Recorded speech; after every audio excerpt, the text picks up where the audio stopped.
Hey everybody, it's Bust with Battles with Bust number 359, and today we're going to be doing battle in an Unlimited Champions Gauntlet. And so, hopefully the format will still be around for a little bit after this video. I'm not entirely certain when the format rotations happen, if it's on Tuesday when the patch notes release, if it's on Wednesday when the patches hit, or it feels like the Ruthless Rumbles were hitting on Fridays, and so this may last for a little bit. I don't know.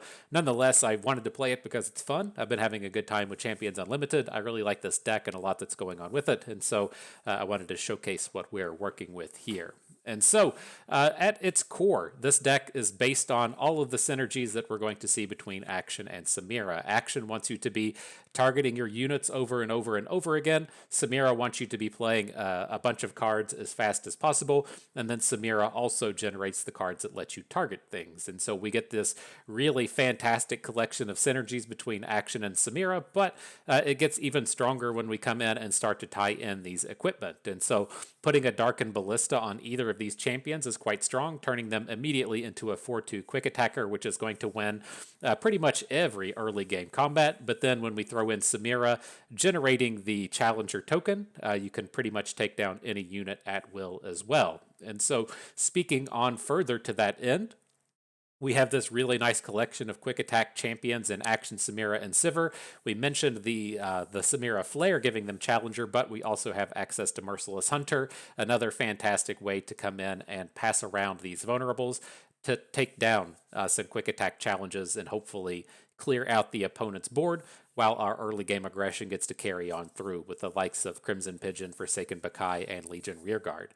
If that early aggression isn't enough, we still have quite a bit of late game power in the deck. We have the Ruin Runner here as our finisher style unit, but I don't really like considering that a finisher when we also have the Darkened. And so the Darkened Ballista and the Darkened Bloodletters both have Overwhelm, and they both give us a fantastic way to come in and close out the game. Some of the other smaller combos to call out here, the Swinging Glaive works fantastically with everyone. Akshan loves seeing you target the Lucky Finds to help level up the Warlord's Horde, while Samira likes it as the Lucky Find helps her tick up and hit those rallies much quicker. And so all of the cards in here have this really nice and tight collection of synergies. Over in the space of spells, a nice variety of spells here, if you will. The Absolvers work quite nicely in here. The champions are all very easy to flip. And then there's the classic Sivir Absolver combo to where you give the entirety of your team Overwhelm. That all plays out quite nicely. I feel like Quicksand is a card that's just kind of a requirement in these formats as you run into big OTK-style champions. I want to have a way to shut down a Varus or shut down even something like the Pursuit of Perfection, the big 30-30 Overwhelm. Otherwise, we have a bit of utility in the All Out, the Furious Wielder, and the Rite of Negation. And that's it. A nice little tight and concise collection of aggression. Good stuff. I like it. I hope you do too. So let's jump on in. Enter the Gauntlet. 4-2 quick attacks. Send them on into battle. It's so nice, man. I'm gonna have to move over to standard and try this out a little bit. The people have made a little bit of rumblings of playing Akshan Sivir before the balance patch, but we haven't really seen too much of it since, and it's just so high powered. If the format isn't carrying a lot of Mystic shots, being able to just throw down these big, meaty, high powered, quick attacking units in the early game. But strong start here. We got the good equipment along with both champions and now a Merciless Hunter. That all sounds well and good to me. We could consider not playing something on the first turn if we want to follow up with Samira and then maybe play the token. But I think if the opponent starting off slow with something like Ancient Preparations, that we can just drop the rear guard and try and just be as aggressive as possible. And so I'm going to come in with the Akshan here. There's a decent chance that we don't actually get to attack with our Akshan if his units are too big, but we should always be getting an attack with the rear guard. But in the event that the opponent just doesn't play anything, or now that we see Rockhopper come in, the attack is good across the board. Everybody's coming in with that strength. We drew the whole package, right? We got the Samira and the Sivir, the Merciless Hunter, just the full combo of the full combo of spellcasting here. All right, so the first big decision, do we actually even care to block this Zed? I think I feel relatively safe just taking 8 damage this turn. Like, I guess we could look to play the Crimson Pigeon with the intent to block the 2-2, but if we drop the pigeon here, it's just going to eat this Roiling Sands. Maybe we're okay with that. I don't really want to have our Samiras and our Sivers being vulnerable and the like. So we'll add the pigeon. It's probably going to get hooked. Good, we got the one we wanted anyways. Take 6 damage, not that big of a deal. And now we can start sending in Samiras and the like. So we'll have to wait and see how we plan to try and handle the Zed. We can look to put the challenger on, or the challenger onto a unit and take him down. So like the Dark and Bloodletters plus one of our quick attackers would do it, but we can also just hook him directly with the Merciless Hunter. And so I want to see how much mana he spends here in terms of keeping combat tricks back to protect the Zed.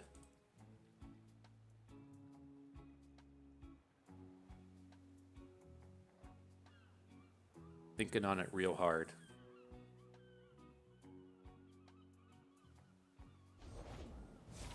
Do his ancient preparations. So I would assume this is a quicksand. If he's going to keep the 3 mana back, the question I think is going to be, do we want to put the Dark and Bloodletters onto the Merciless Hunter? Like the quicksand isn't going to be successful in the sense that he'll be able to completely shut down the combat, but if he wants to just move to a different combat trick, do we still feel okay with that?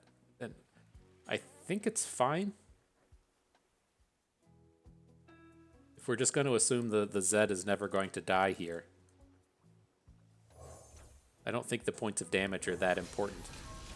But getting this extra unit and getting the extra target can be now. Right? We're at 2 ticks with Samira. That gets us in a spot to where, you know, we have a, oh cool, we just actually got the takedown on Zed. But it's going to get us in the spot to where we have the Flare, we're going to have the Dark and Bloodletters come back. If we just pick up one more cheap card, then we can flip Samira pretty easily next turn. All right, Inner Sanctum pops, lots of lucky finds coming in. Fantastic pickup in the Furious Wielder. I was going to say, we may not be fast enough to take down the Zed, but we should at least be able to shoot him in combat. But now if he's going to start dropping lucky finds, we can dodge the spell shield. We might actually get the strike. +2 attack, okay.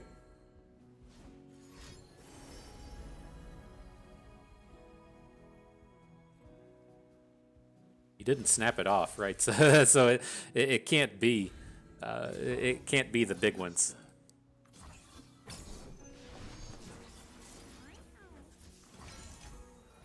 I'll protect you, Akshan. Oh, nice. So we take a reasonable chunk of damage, but we are super far ahead on board, and we're gonna pop this Warlord's Palace next turn. We need to stop and consider if we want to actually just give our team +1 attack. It's gotta be close, right? We don't have the mana to say Absolver combo with Sivir, but we have the mana to pull in a concession. GG.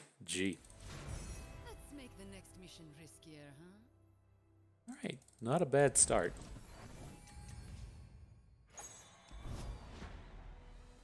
But that's nice. You get to start to see a lot of the synergies pop off really quick here in the early game between having all of the challengers and the equipments to boost, all of the targets for Akshan, all of the cheap spells for Samira. It's pretty nice, pretty sweet.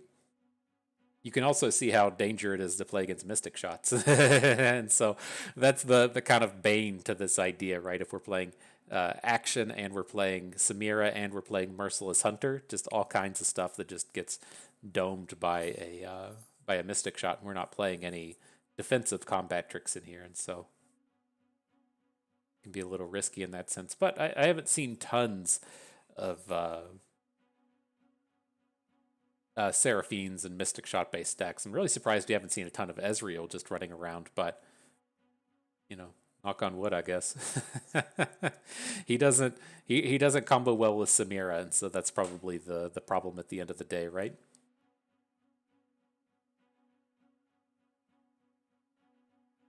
Need to get Ezreal out here with the coin. That sounds like what he's looking for. All right, on to the next one. We got the Yasuo Katarina, but with Samira in it as well. Incoming Ravenous Flocks, incoming stuns, scary stuff. All right, let's lead off with the Bakai. I'd like to pick up an equipment here if we can find one. Nothing turns up. We don't want any of these cards this early. We already have Akshan in hand, so we'll just let that go away. Now, ideally on this turn, we'll be playing Akshan, so we go ahead and get the Warlord's Palace onto board, and then play Samira next turn.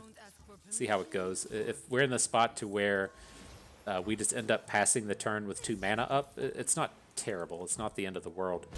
Interesting. He doesn't go directly after our Bakai.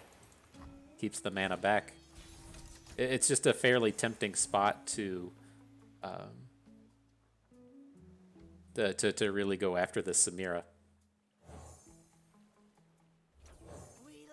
But I'm going to go with the Merciless Hunter here. We're not particularly close to flipping Samira since we have both Furious Wielder and Sivir in hand. And this should set up a pretty similar combat. I was looking to take Samira down with the Forsaken Bakai, which we actually got to pull off here. It sucks that we have to lose our Merciless Hunter to the Arachnoid Sentry. Here comes the Ravenous Flock, right? Yeah, sure thing.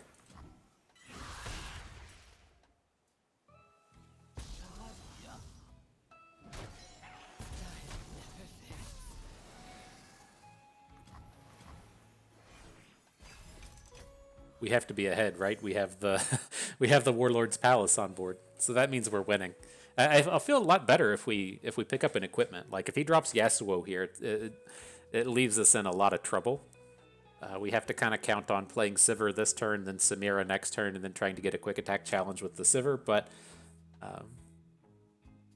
kind of is what it is, as they say. Well, he's not dropping Yasuo, that's for certain. Nothing's lost. It's just waiting to be found. We could have maybe waited till after combat to try and drop the Sivir. Like, I have to assume he's going to attack with the Vastayan Disciple. It's just such a brutal day if he doesn't. That's a interesting no attack from the Blade Twirler. I feel like we got away with something here. Didn't have any mana, so we just definitely weren't blocking it with Sivir.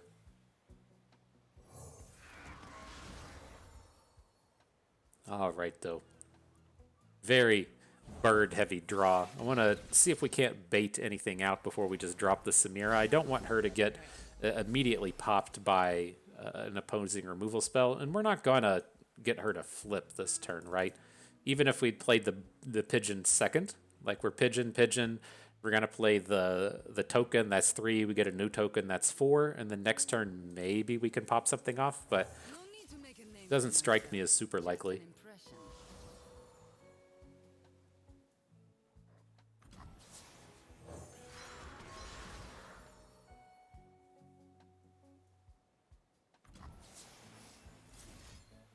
Alright, but definitely looking to take down this Fey Blade Twirler.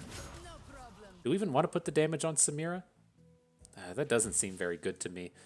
This should be fun. I don't want to open our good units up to just now taking damage from his spikes, when it's like he's just going to block the Crimson Pigeon with the Arachnoid Sentry anyways, right?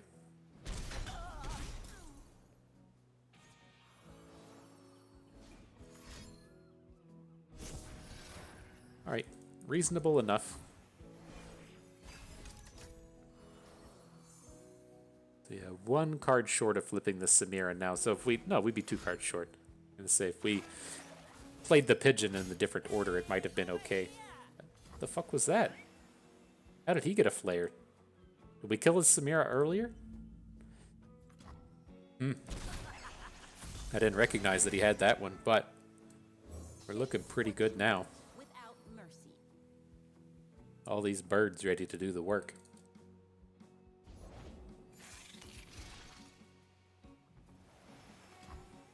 Saw that a mile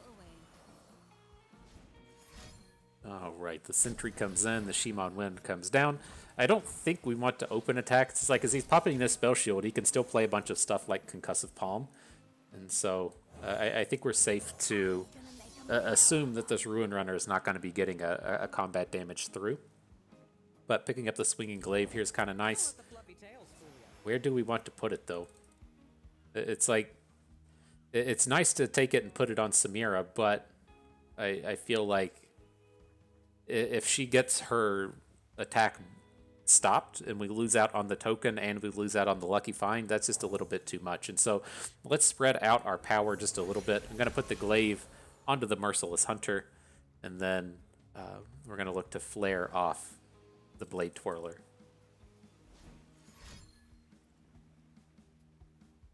But right, if we put that equipment on Samira, it is nice when she is striking, but if she fails, she misses out on quite a bit. I dare you. So now he's only got 2 mana left. I'm still in the consideration that he's going to have a Steel Tempest. And so we'll look out for that one. I'm just going to hook in the Disciple with Samira. And then I want to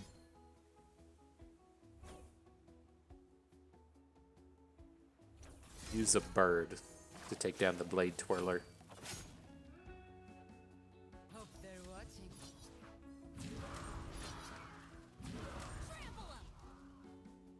And then not a big deal to put the damage on these Ruin Runners now, right? It's just going to die to all of his units anyways.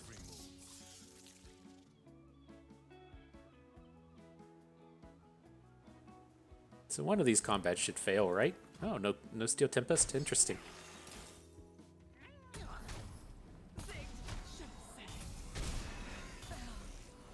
So where are we at? We got our Samira up to 3. We're going to pick up the free spell off the Warlord's Horde next turn, so she's most definitely about to flip. And then if we get the Furious Wielder strikes off of the Merciless Hunter, that's going to give us a little bit more power as well. So what do we got here? Akshan is a little tempting just to generate the big Warlord's Palace again, as this game feels like it's starting to grind on a little bit. I think that's okay. We still have the mana for everything, and then we'll try and just use the Absolver next turn. I do not break rules, I bend them slightly. Alright, hopefully we don't have to use the Absolver right now. I think I'd be willing to just let it go if he has a combat trick to protect his unit.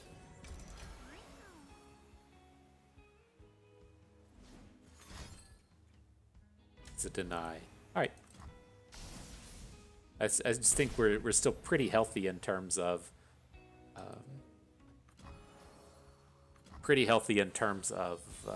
health. He's got a lot of work to do here. Now, it is nice to see Zolani come in, but I don't think he's going to be our answer today. We should be safe to just freely attack, right? We have these Absolvers ready to go. Hang on to the flare. I don't really care where he blocks.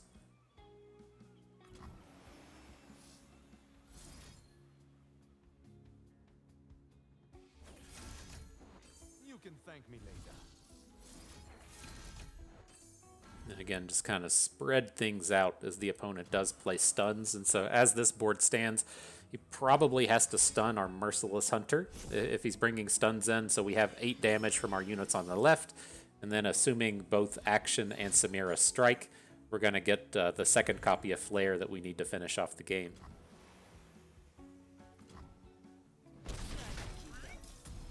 See if we can't get that sweet burst speed kill out of here.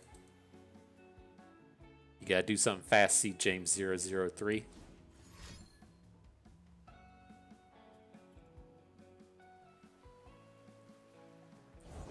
It looks like, I mean, we're about to just win at burst speed anyways, but we do have all the tools we needed here to get a rally and attack again this turn. Right, these were taking Samira up to 3. We could re-equip everything and then play the Lucky Find, get a rally and attack again. It's good stuff, man. Good stuff. It just feels like you don't have much in your hand because you only have like 1 or 2 cards, but once you get that collection of everybody on board and all the targets, and even as the game progresses, you can even start to just like cycle your equipment around for free upgrades to Samira and free tick downs on your Warlord's Hordes. It's very interesting how you can kind of continually spend all of your mana even though you don't have a bunch of cards going with it. All right, Twisted Fate, Fizz, and Samira. This is just the Samira Fizz deck from Constructed that you're used to, but it has Twisted Fates in it. Twisted Fate does threaten to flip kind of easily in this deck, since you can play the when you have like the power chain into I don't play much of the deck, and so I have to use my special words for these things. But when you play the power chain into Inferna, it gives you a lot of a lot of card draw that can flip a Steve. But here, I'm kind of interested in taking this Merciless Hunter. It should give us a little bit of interactivity. I'm not certain the entirety of the interactivity suite of like the opponent's going to be playing cards like Parlay, but we'll just kind of deal with that as it comes.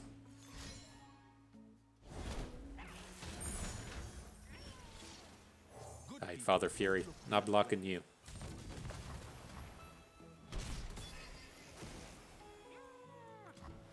But here's a fairly safe hook on this next turn for our action to come through with. Is that still how we want to do it?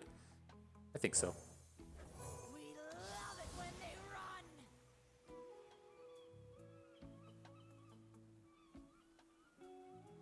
The only combat trick they should be playing is going to be All Out, and so it's fairly safe in that sense. I'm not going to make this trade, though. I'm just going to try and punch in the Merciless Hunter damage, and then if he wants to... I excel at making heads turn and roll. if he wants to play an all-out to take down the Merciless Hunter, I'm okay with it. Much more afraid of this Samira.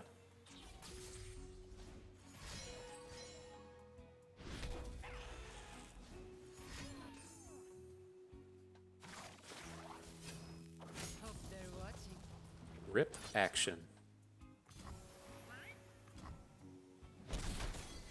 How close is he to flipping? He's up to 2 spells with Samira. She can most certainly flip next turn if she wants to.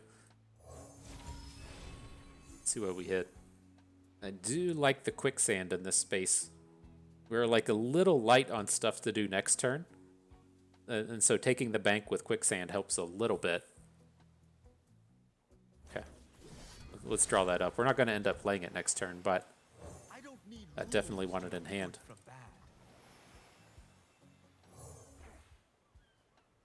And then I'm leaning towards putting the Bloodletters on Action. He's the highest value target we currently have. He shouldn't be blocking our Merciless Hunter. So I think we're just going to come in for 7 and then hook the Father Fury with the Bakai.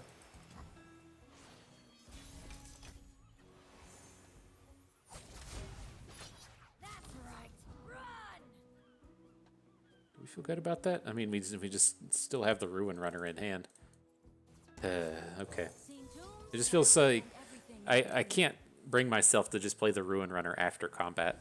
It doesn't feel very good. Okay. Who says I don't Scared of a fair fight?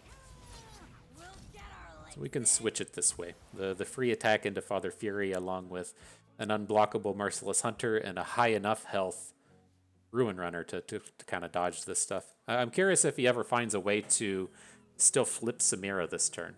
Like, in a irrelevant fashion, I should say. Right? He's got things like Stylish Shot and Flare, and most certainly has another card in hand he could potentially play, but I'm curious as to how far they're willing to push it. I would think if he had like an all-out, he would just snap this off, right? He would just all-out on Twisted Fate and block Merciless Hunter. Still get to come in and try and take your flip that way with Samira.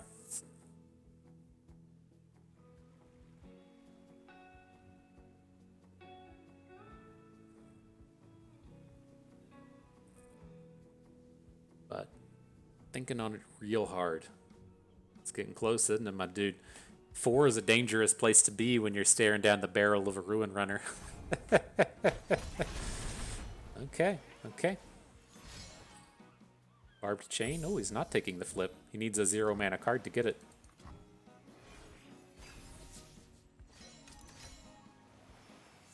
So Twisted Fate's up to 3 draws now. Here's the Inferna. He's definitely flipping soon.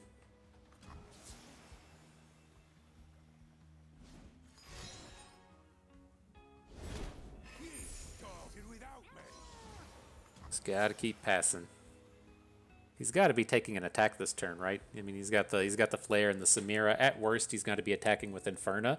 It just feels like a big loss for the opponent if they get us right with the pass on mana.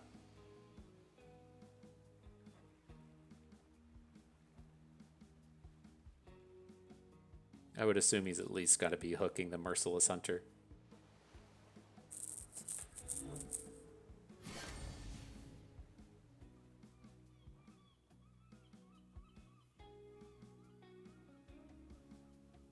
So is this where we would want to actually use the Quicksand? I don't think we want to Quicksand if he's just going to attack with Inferna.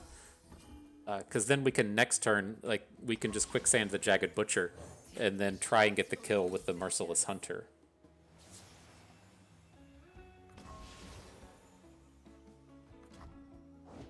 The other thing we can get out of this is we can target something with the Flare to pick up Challenger, and then that's going to pop our Warlord's Palace. We could either go for the 5/2 or we could go for the +1 attack across the board. That's a little bit closer. But my thing with picking up the bonus attack, or with picking up the 5/2, is if we're going to try and make the Merciless Hunter unblockable, then it doesn't really achieve anything. I guess it gives us the potential to just kind of take away one of his units, but not a huge fan of it. This Twisted Fate's going to flip, isn't it? Oh, this is going to be miserable. We're going to have to keep the mana for our Rite of Negation here. The world won't save itself, you know. Fixing the world, one scoundrel at a But time. let's put the 5/2 on the board. At least can do that. 5/2. Yoink.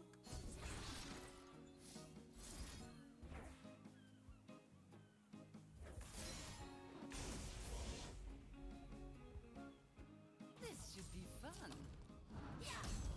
Villains beware. And Twisted Fate. So maybe we're okay. I mean, we've got the all out. It's not going to be a bonus health all out because we didn't we didn't try and deal the point of damage to face. But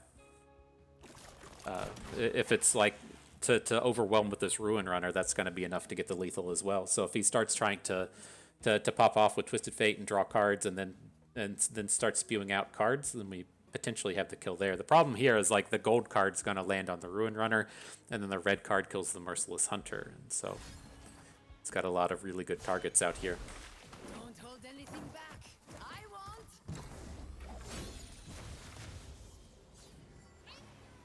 Want to prove yourself?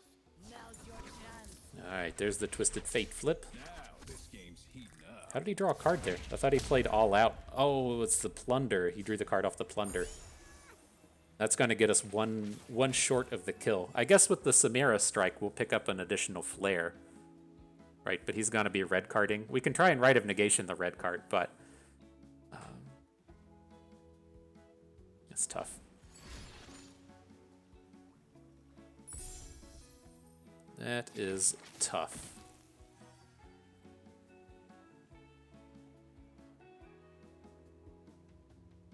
See if he plays any more cards. I'm curious if we can't, like, he's gonna have to do some more. And then I was gonna say, I'm curious if we can't put like an all out onto the Ruin Runner to try and get him to play another card.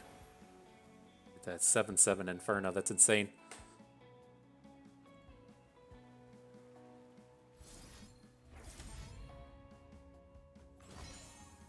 So that gets us back to lethal. His next one will be gold card, which is going to take the Ruin Runner out of combat. But then ideally, he doesn't have a way to stop the Merciless Hunter.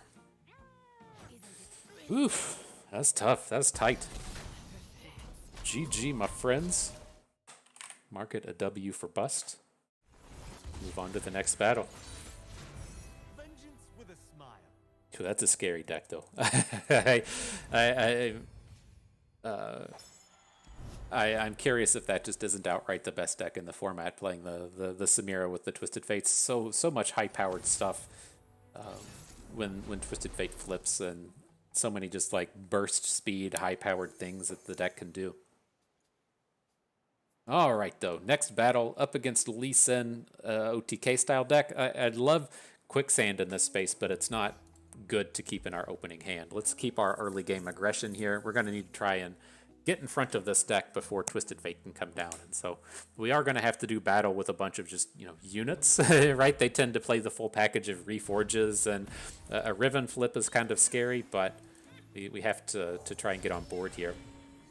So we'll drop the Bakai. I was looking for an equipment, but Akshan will be okay. And then we'll have to watch ourselves on this next turn. It's so dangerous if like they pass and then we play Akshan, and then they've just got the Samira to follow up and kill our unit with, and so very reasonable chance we just end up passing the turn here. But if he spends his mana on, Rune Weaver or whatever one of the random Reforges is that doesn't have Challenger, we can follow up with Akshan then.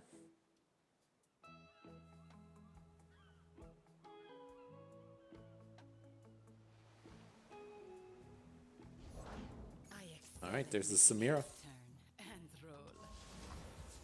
No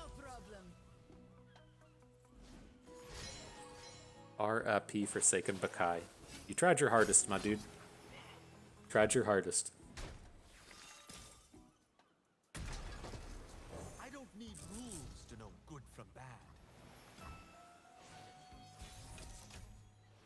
Alright, well here's Akshan. We're going to follow up with the Merciless Hunter, put the Vulnerable onto Samira. Now it'll be interesting to see how much mana the opponent spends. I think I'm willing to just send Merciless Hunter into Samira and just accept the trade. I know that we want to take Akshan into Samira, but losing our action to a combat trick is just a disaster. The downside to this kind of thought is Twin Disciplines does let the Samira survive a Merciless Hunter, and then we don't have the mana to play all out here.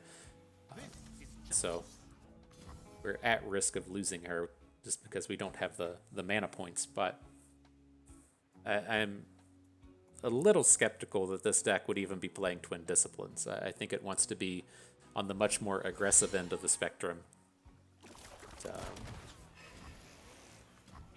Sure. And doesn't play things like Twin Disciplines. It's like if you want to play double spells if you can because of Lee Sin, and you just don't get that. You just don't have the room for everything to also include Twin Disciplines. How'd it go? Know what rune weaving is? Rip Akshan. Just my look. To serve the greater good. All right, so we'll get the bird down. I'm gonna look to just go big with this Ruin Runner at this point. Well, it's like it's unfortunate he did drop the Rune Weaver that's big enough to just block. We have 8 mana though, so maybe we look to Merciless Hunter, Darkened Ballista, and then potentially Furious Wielder. Gonna find a gift for Renekton, right, Arda? Seems reasonable. Get this big sick 6-attack Merciless Hunter running around. Right, I assume there's a chance that he just passes here. So I'm game to just slam all the damage.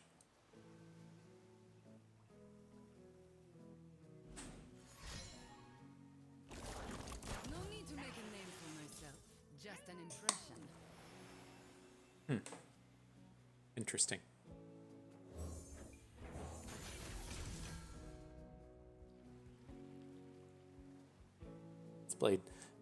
He's played a bunch of flares to get this Lee Sin ready to party. Wrap 'em up tight.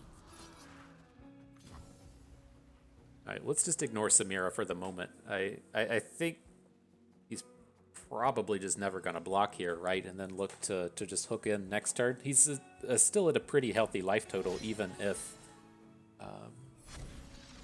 this doesn't make it.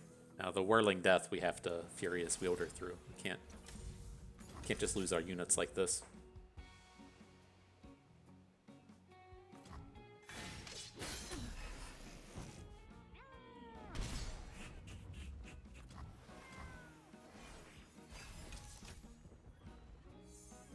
All right, now we can try and have a little bit of party time with this Ruin Runner.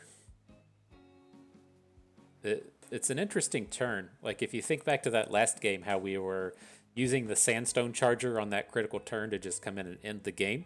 If we pick up the Warlord's Palace on this turn, then we don't have that option, right? To where if we can get away with this turn with just playing Ruin Runner, then on the next turn we could potentially build up a Sandstone Charger, which I think is fine, right? We can look to play the Ruin Runner here, and then we can use Zolani onto the Crimson Pigeon to pick up that second big Overwhelm unit and just try and crush with the Overwhelms. I'm on board.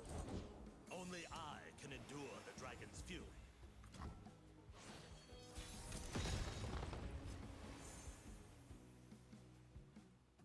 Is that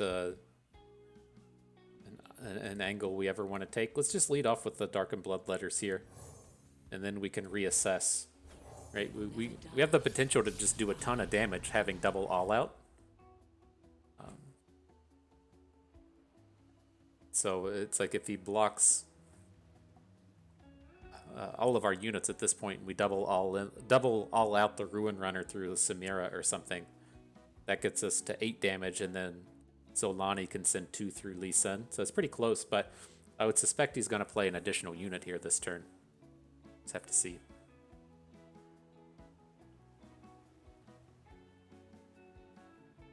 But if he doesn't play a unit, then I'm pretty happy to just Relic of Power, I think.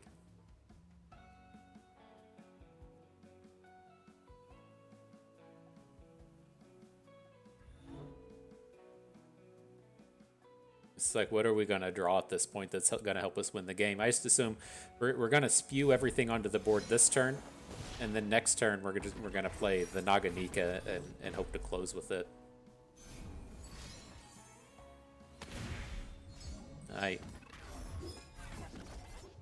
Lee Sin's got the barriers.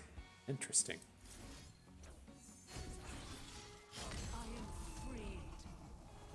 Well, here they come. I was not expecting that just to be play some focuses and pass.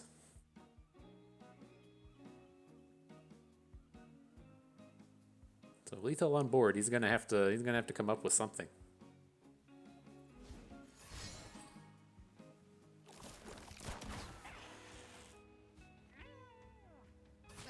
Is this your best?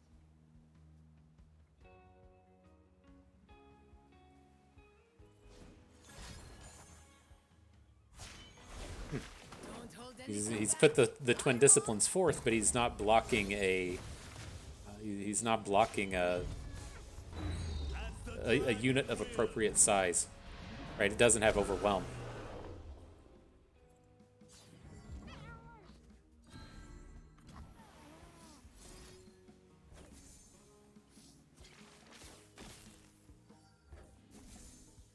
All right, well, we need this to work. the at least like kind of hope with this is if he even has a way to get out of this, then he may not have enough to OTK us next turn. Now, it's like really challenging in terms of him not like it's tough for him to just not have it. Maybe needing to have the full 6 spells on Samira makes it a little bit more manageable. But he's like just building up. It's like even if he doesn't have the Overwhelm for the big Lee Sin OTK, then he can still rally with the turn, just attack with Lee Sin twice. Does very similar thing. So yeah, I don't know if we would have been able. We could still probably had time to play Naganika that turn, but I don't feel like it would have been enough. Whew, tight games.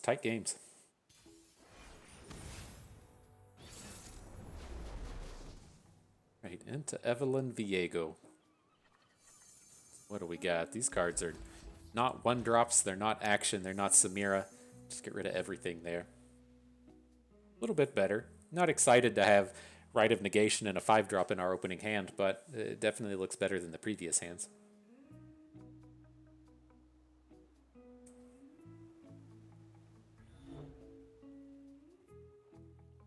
Gotta see when old Ruben Zoo's gonna come around and give the Ruin Runner her 4th point of health back. Poor thing. You all remember those days when Ruin Runner had 4 health and then the Merciless Hunter had 3 health? The Wild West of the Shurima cards not being terrible.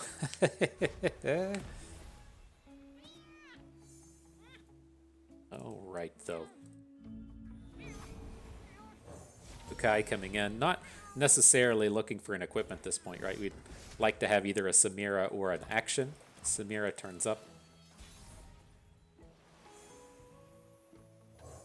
See what can happen.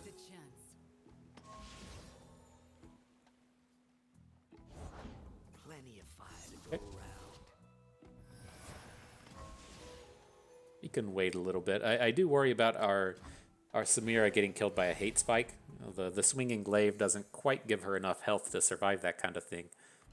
But it's what we're hoping and dreaming for. I think we can let that one pass. Let's do this. We've got a rear guard. You can come in.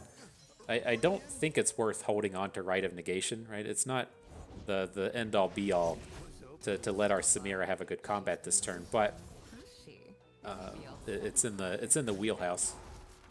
Mind if I slip into something a little more painful? So Evelyn comes down. She doesn't currently have access to things like regenerate, and so I start to see boards like this and say, well, I'm just going to hook Evelyn with the Legion Rearguard and get good attacks with everybody else. So I'm going to put the Swinging Glaive onto the Bukai. It's going to let him survive the Saltura. I'm going to put the Darkened Ballista over onto Samira, and then I'm going to hook Evelyn with the Sacrificial Legion Rearguard here. Now, it seems like probably going to run into a hate spike issue. I feel like he's probably just going to kill our Samira this round off of a Thrashing Husk, or he's going to block the Bukai with Salter and then send in the hate spike, but Black Spear, yeah, she doesn't say I don't think her chances of surviving this turn are going to be very high, but we're also just going to be switching over to this Ruin Runner plan after this, and so hopefully that'll be enough to overwhelm through. So what do we got? There is another Overwhelm in here. It's kind of tempting to pick up.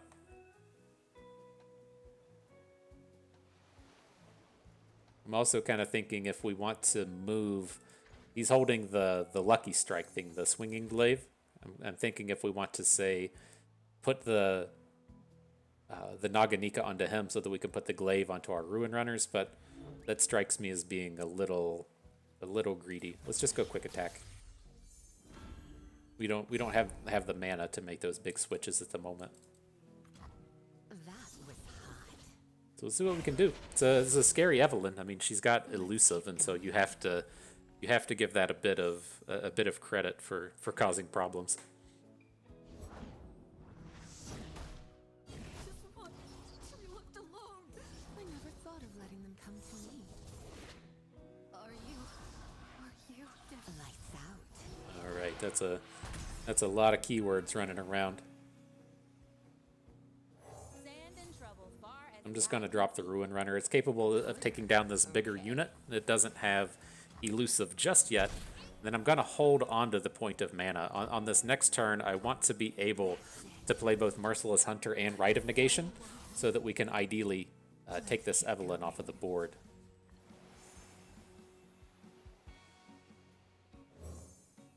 I can see that Wielder come in and start to think about start to think about the strike aspect, but if he's going to have if he's going to have a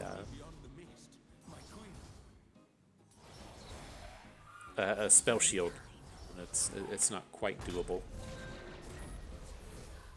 All right, though, but he's out of mana. We can safely attack into Evelyn with our quick attacker. All of our other attacks got shut down.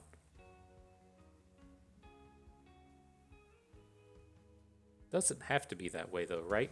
We can still put the Ballista onto the Ruin Runner. Now, the question will be, do we actually want to attack with it? Like, I'm 100% doing this. But are we willing to trade it into Viego or more likely into the Solitude? I don't think so. Let's just take down the Evelyn here. And then next turn, we can look to both Furious Wielder and Rite of Negation. Now, I'd really like to hit a +1/+1 in here. Didn't find it. That's a bit of a bummer. But the idea being is if he's going to have a way to kill off a unit and give Viego +1/+1, then we can still get the kill with the Ruin Runner. But we completely whiffed in that aspect, and so we have to now try and do our counter spells with the Rite of Negation and the like. It's a little bit more challenging to do.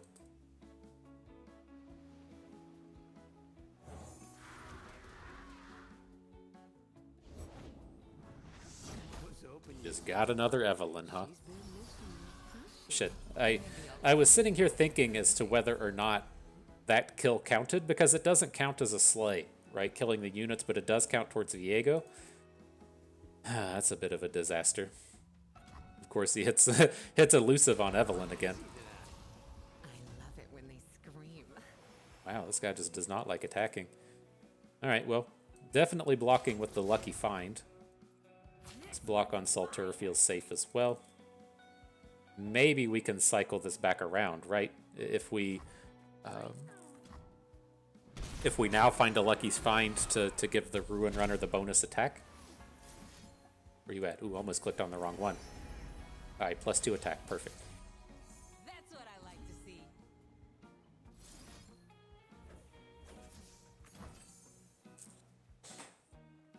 There we go. There's the big strike we needed. Now he's only got 1 mana, so we don't have to worry about too much. So as soon as that rolls through, I'm going to assume that we're safe to drop our Ruin Runner here as well.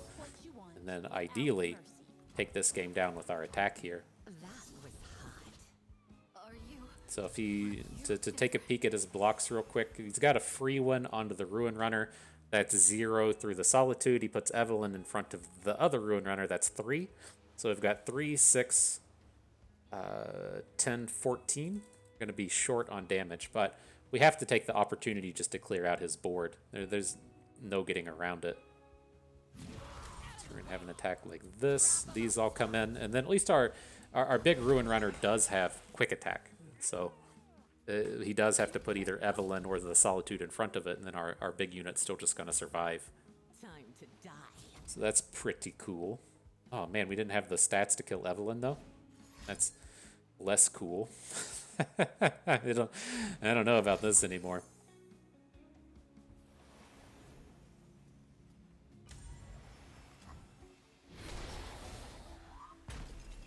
One short.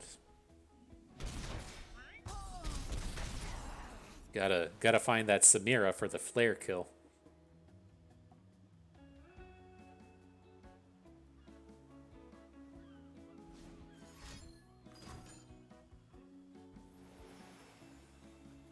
Sure. That old trick again. No spell shields in the mix. Looking like a tough. Already has the other 2 abilities. The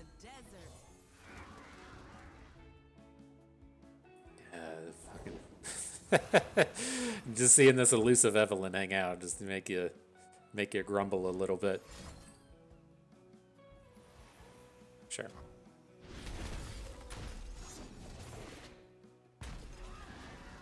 Just and watching these husks come in and just waiting on the elusive to turn up. But at the moment we're okay. Scream for me. Overwhelm, a little scarier with the Overwhelm. Now Katarina, perfect. Perfect.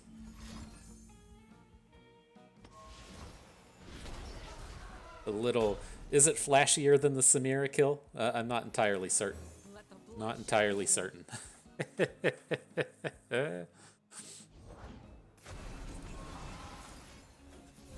Drop a little laser kitty on that one. It's GG. just a nick. Ooh, good stuff. All right, made our way to the final battle. Let's see what we can do. 3 shots at it, right? 3 shots.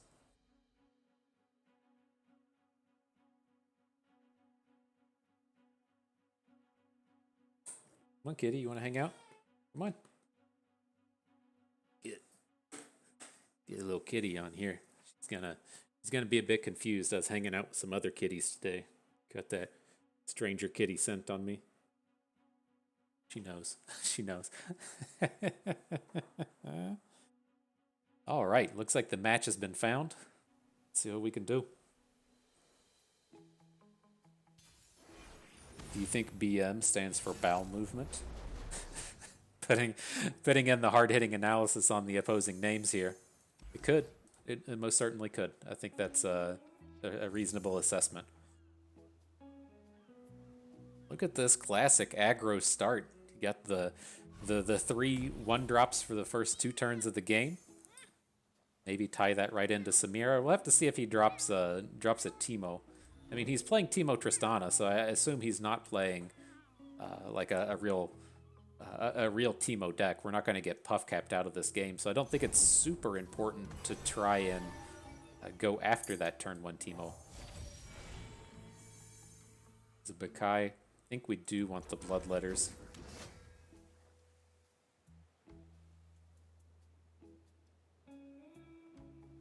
We don't have to rush right out the gates in terms of dropping both of these units, but probably will.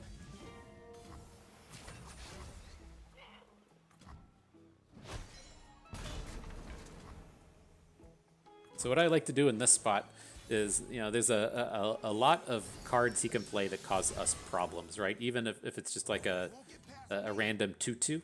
And so I want to lead with the rear guard, because if we can trade, then I'm going to want to just drop the Dark and Bloodletters on it. But with this rando, the Crimson Pigeon's looking a lot better. And so with this, either way, you know, however this sequences out, we're going to be playing Legion rear guard, so let's just lead with it. And then we can let the board kind of dictate if we need to play the Dark and Bloodletters because we're going to trade, or if we're in the spot where we can play the Pigeon. Now the Pigeon looks good, right? He either just gets in front of our unit and dies, or he has to trade his high-value unit with this Legion rear guard. Doesn't even do that. I excel at making heads turn. And All right, Samira in. And then we should be able to get 2 challenges next turn. So I suspect we'll be able to get some pretty decent combats. I'm just going to bank the mana. We're getting to the point to where the Samira flip isn't outside of the realm of possibility on the next turn, as we look to play 3 cards on this turn, and we're going to pick up another Flare, and depending on where we drop the Dark and Bloodletters, it's going to give us another chance to potentially take down a unit. Now, do we want to get the Merciless Hunter on board? The Swinging Glaive is a big draw, right, in the sense that it counts as 2 cards for the turn, and so we can go, say, like Swinging Glaive, Flare, Dark and Bloodletters, plus the Lucky Find to get us up to 4. So we miss out on 1 challenge that way, but I think this is fine. So I'm going to put the Bloodletters onto the Crimson Pigeon. He's most certainly going to block the Pigeon with the Owlcat. I don't care what the rear guard trades with, but the Pigeon's such a high value unit, he's most certainly going to take it. We can bring in the Glaive and then the Flare. Actually, I mean, we didn't have to throw away the unit in the face of the Pigeon, right? We can Flare the Pigeon, attack in this manner, then we can look to take down one of these Impact Bros. I think I'd rather remove the Impact Bros than the Grandfather Phase at this point. But do we want to leave the Pigeon with only 1 health to where he can't really block on the next turn? survive the desert only to die of boredom. I don't think I like that. Let's just pick up the small one.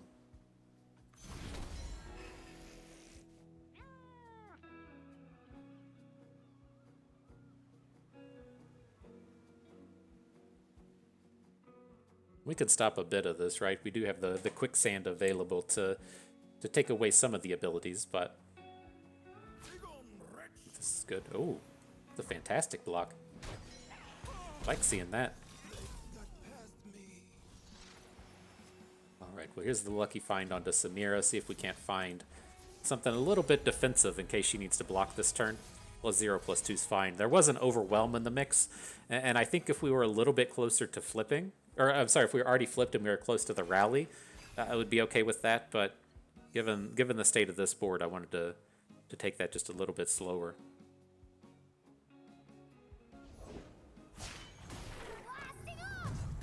And Tristana. Okay. Well, we do have the quicksand to try and stop her. Let's just pass.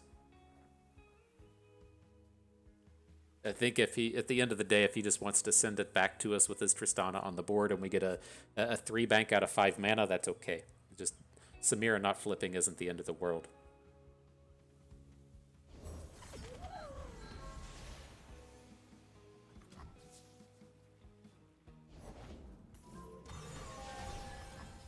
We are going to take a chunk of damage on the round, but there's no way he just passes here, right? You're right, Bust. You're right.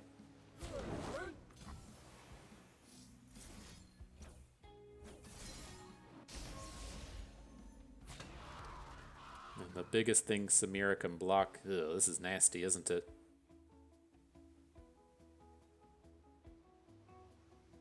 Just can't really afford to throw her in front of an Owlcat. Like, if we make the block in front of the Owlcat, we do fall to 5, which gets us out of Decimate range, but I don't feel like we ever win the game at that point. So let's just block the 2/3. Man, maybe we should have hooked those Grandfather Phase on the previous turn.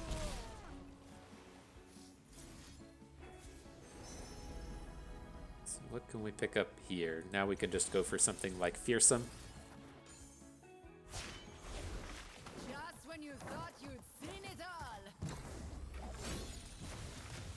Yeah, I don't suspect we're not really in good shape to win this game. We can do stuff next turn, right? There's a pretty reasonable chance we can flip the Samira. Or, I'm sorry, get the rally off of Samira, but we're probably just dead to a burn spell here. Very, very commonly going to be happening. We love it when they run. But we'll keep giving it a shot. No reason to give up yet. We got the potential lethals. Sometimes they just have a handful of Owlcats, you know? Pirouette, that's annoying.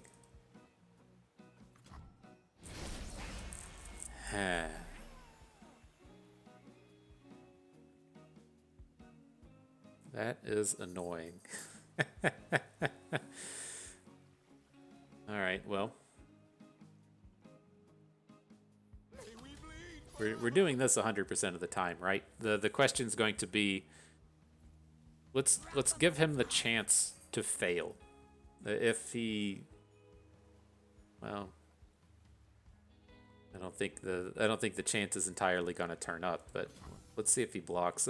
Like if he does something weird, we can look to like now put a big Absolver onto the Dark Enthrall. But if you do it preemptively, he's just going to come over and block, and so you lose out on your chance to do that kind of thing. Would that have been okay actually, if we had a 4 unit, we could have taken it up to 8 and attacked in for 7. Then he would have blocked our 4. So we would have taken an additional 3 and falled to 3. Okay, we would have been short. But I'm curious if we couldn't have altered course there a little bit and potentially built up an Absolver kill, knowing that we have the all out. Like, so say we just don't play Merciless Hunter and then we just go for a kill outside of it. So it's like, if we don't play Merciless Hunter, we just open attack. We can use the flare if we want, but we probably don't need to. Well, we need to use the no, we don't even have to use the flare to deal a point of damage. We can just open attack. Let's go like closer, especially as you start to get those additional flares in hand. It gives you that opportunity to rally.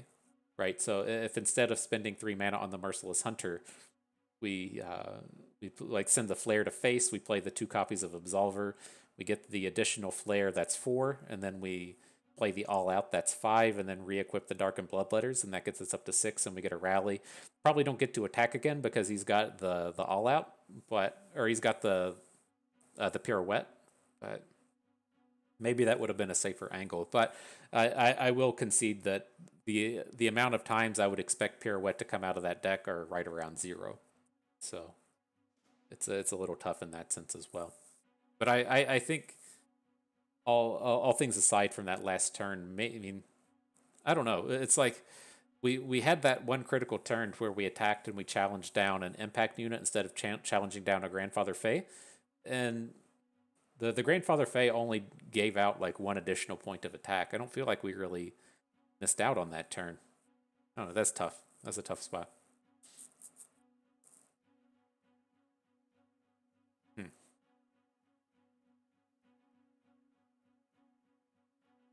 All right. New opponent has been found, though. Opportunity number 2 for the final battle. Let's see what we can do. Up against Annie Jen. Bringing in the old aggros. So here we just need as much early stuff as we can get. The Legion Rearguard isn't like spectacular, right? You tend to want to be just coming down and trading at every opportunity, and it tends to just get ignored the whole game. And so I'm fine to let it go. I think I want to hang on to the Darkened Bloodletters, and then the Merciless Hunter is just a little bit too slow here. And so the way I'm kind of envisioning this is, picking up the Bakai is great. We can make it work, but if we were just going to pass on the first turn and then be able to hook with Samira on turn 2, it gives us a nice way to come in and say take down an Annie. Saboteur comes in, so we'll just prevent the damage. The name of the game here is preventing as much damage as possible. So we're going to put Akshan on top. He's a little bit of a better turn 2 play than Samira. Just go ahead and get that Warlord's Palace on the board. See if it can't be relevant. And then trade him away. That's what we do.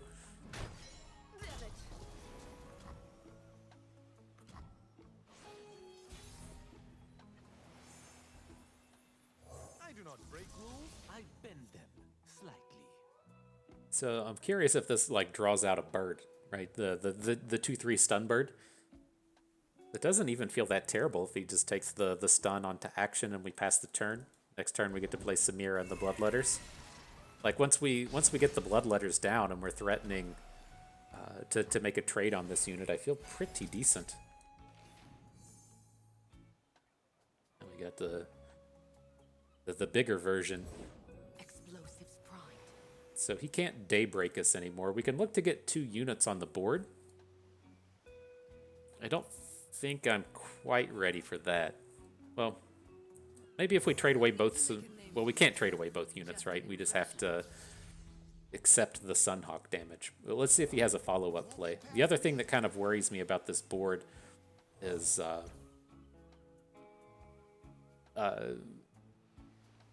if he just has another way to stop one of our units.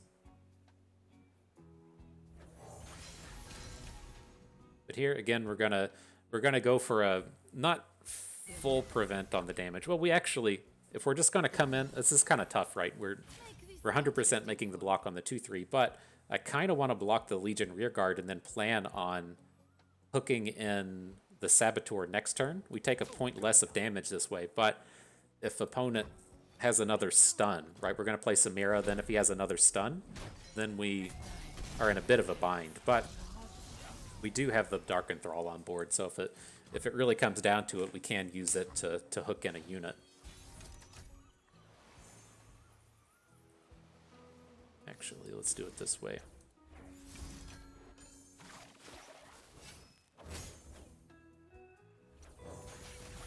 Just going to go ahead and drop it all. That might be too much. I don't know. If he plays a stage hand here, I feel pretty good about it. But if he gets to play another stun bird, then it's a disaster.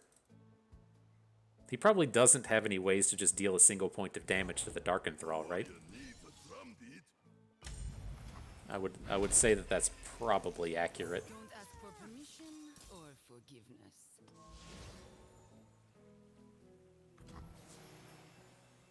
Mortality is madness. Oh, and he blocks? Why would he block? So you got a Nox and Fervor?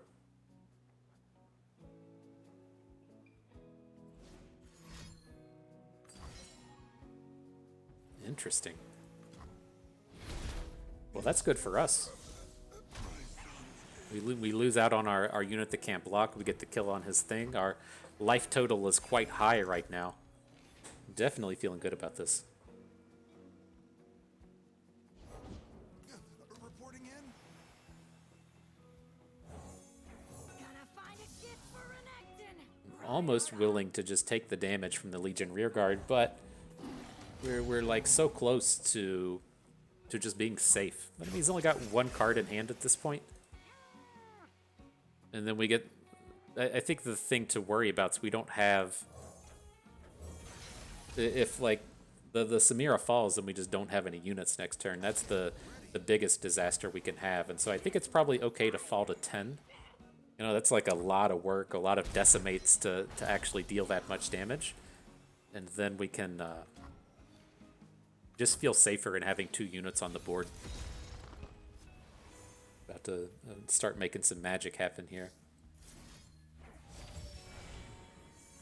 We got Sivir's pretty good. I'm leaning towards going Swinging Glaive, though, just to get those additional spells. Sivir's got a bit of work to do in terms of flipping.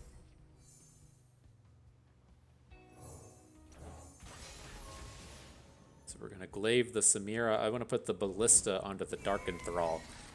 Give us the additional way to just do a little bit more damage. You can try and put the Bloodletters somewhere else.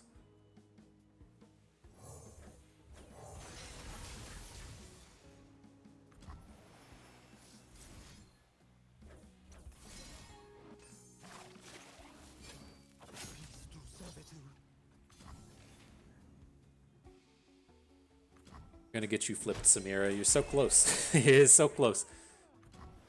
She can come in and just block the Legion rearguard next turn if she needs to. Let's just pass on it. Like, that might be too greedy. Like, I mean, we have this chance to just drop the Bloodletters on the previous turn, pick up the Darken equipment, then the first card we play this turn will flip our Samira, but that's tough.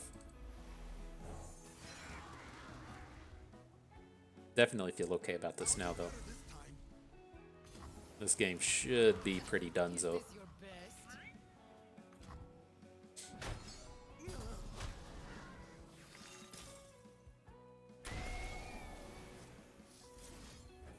So let's put the buffs onto Samira. I'm going to pass up on the Challenger. I don't think there's a ton that we have to worry about with her in terms of direct damage and burn and stuff, but I feel like it's just all over if we get to Chase what you want without mercy.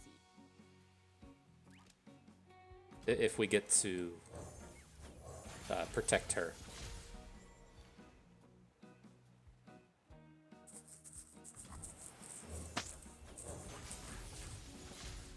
All right, so let's just start playing a bunch of equipment. Gets us up to 3. Right, we got 3 ticks up on Samira. Now we can just open attack for 16 and then pretty easily close out the game. Even got the Rite of Negation in hand for a little bit of protection from whatever the 6 damage burn spell is. We got the way to stop it.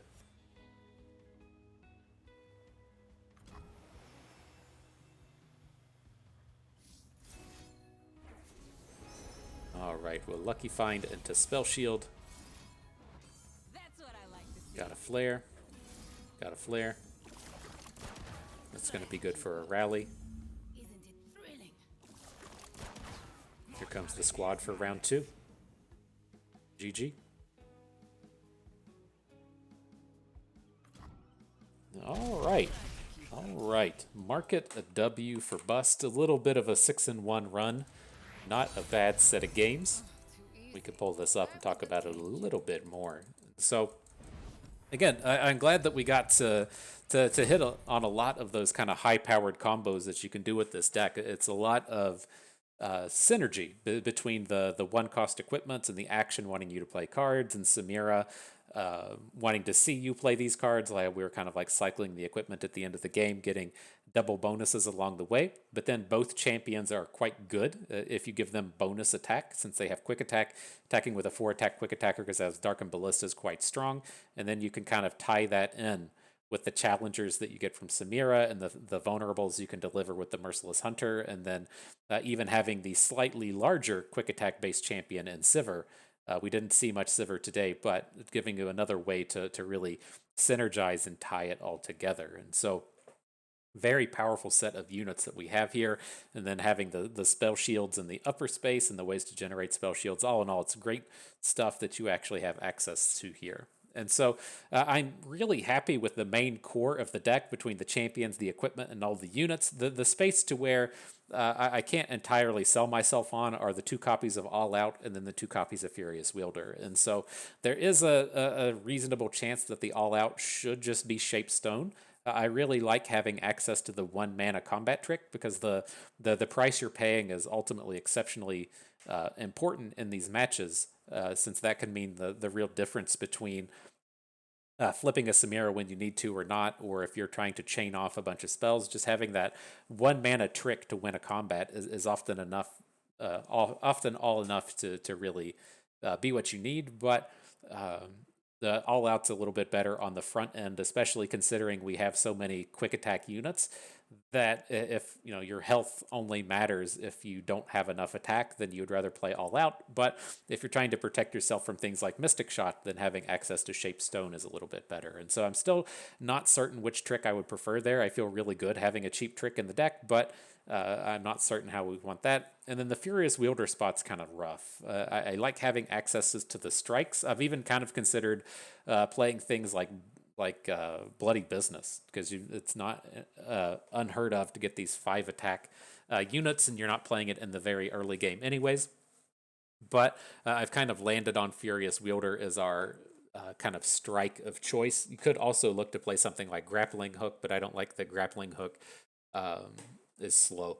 And so it's just like you have to have some kind of interactive way to come in and kill off a unit, but the options here aren't that great. And so it's just kind of the best of the worst, the shiniest turd in the toilet, if you will. And so nonetheless, fun games, fun deck. I really enjoy this one. It feels like it's not the tier 1 deck. I feel like if this format really evolved, the tier 1 deck is probably Fizz, Samira, Twisted Fate, and then some rando control deck up there. But this is definitely competitive. I feel like I've probably got the full 10 trophies with this deck like 5 or 6 times, and I'm quite happy with it, both in strength and fun. And so that's all you can really ask for. So good stuff. I had fun with that. I hope you did too, because that is going to do it for us today. And so I hope everyone enjoys the video. Hope you maybe learned a thing or two along the way, and you had a good time watching. This is Bustin' Me. Thank you for being here.